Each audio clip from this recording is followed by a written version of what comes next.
नमस्कार। प्रायजसो गर्भवती महिलाहरू र सुत्केरी महिलाहरूमा पाइल्स र फिसर भइरहेको हुन्छ। त्यो किन र त्यसको रोकथामको लागि के गर्न सकिन्छ, आज त्यसको बारेमा केही कुरा गरौँ। सर्वप्रथम गर्भवती महिलाहरूमा यो रोगहरू किन भइरहेको हुन्छ त? यसमा के हुन्छ, उहाँहरूमा पाठेघरको आकार दिन प्रतिदिन ठुलो हुँदै गइरहेको हुन्छ, जसको कारण पेल्भिसतिर प्रेसर बढिरहेको हुन्छ। मलद्वारतिर प्रेसर बढ्ने भएको कारणले त्यहाँका रक्तनलीहरू सुनिन्छ, जुन पाइल्स भइहाल्छ। त्यस्तै गर्भवती महिलाहरूमा प्रोजेस्टेरोन नामको हर्मोनको मात्राको वृद्धि भइरहेको हुन्छ, जसले गर्दा भेनको वालहरू रिल्याक्स अवस्थामा जान्छ र रेक्टल भेनहरू त्यही भएर स्वेलिङ गर्न थाल्छ, जसले पाइल्स गराउँछ। उहाँहरूमा पाचन पहिलाको भन्दा स्लो भइसकेको हुन्छ, जसको कारण स्टुल हार्ड भएर जान्छ।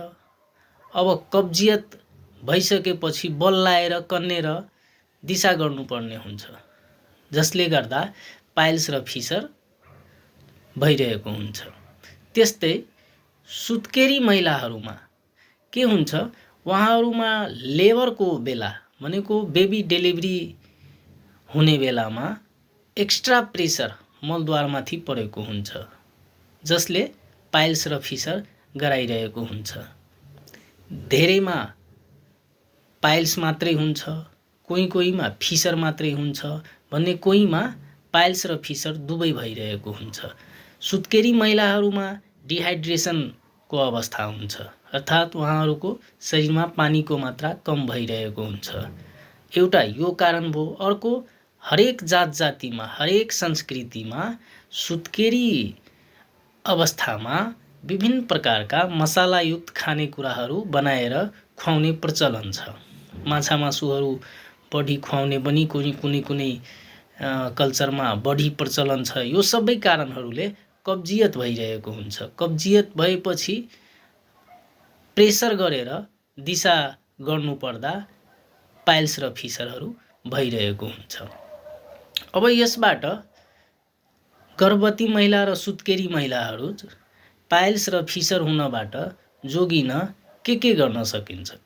उहाँहरूले हाई फाइबर डाइट लिनु पर्यो। हाई फाइबर डाइट भनेको हरियो सागसब्जी, फलफुलहरू, सलादहरू प्रचुर मात्रामा खाइराख्नु पर्यो त्यो अवस्थामा। त्यस्तै डिहाइड्रेसनको अवस्था हुन्छ प्राय जसो त्यो बेलामा, त्यही भएर पानीको मात्रा पनि वृद्धि गर्नु पर्यो। सिज बाथ लिनुपर्छ। मनतातो पानीमा मलद्वार डुब्ने गरी बस्नुपर्ने हुन्छ। सिज बाथ भनेको त्यही हो। र लुज दिशालाई भनेको स्टुल सफ्टनर, दिशा लुज गर्ने औषधिहरूको सेवन गरिराख्नु पर्ने हुन्छ। आयुर्वेदमा थुप्रै स्टुल सफ्टनरहरू छन्। दिशालाई पातलो भनेको सफ्ट बनाउने औषधिहरू। प्राय आयुर्वेदिक स्टुल सफ्टनरहरू प्रेग्नेन्सी सेफै हुन्छ, भनेको प्रेग्नेन्सीको बेलामा खान मिल्ने हुन्छ।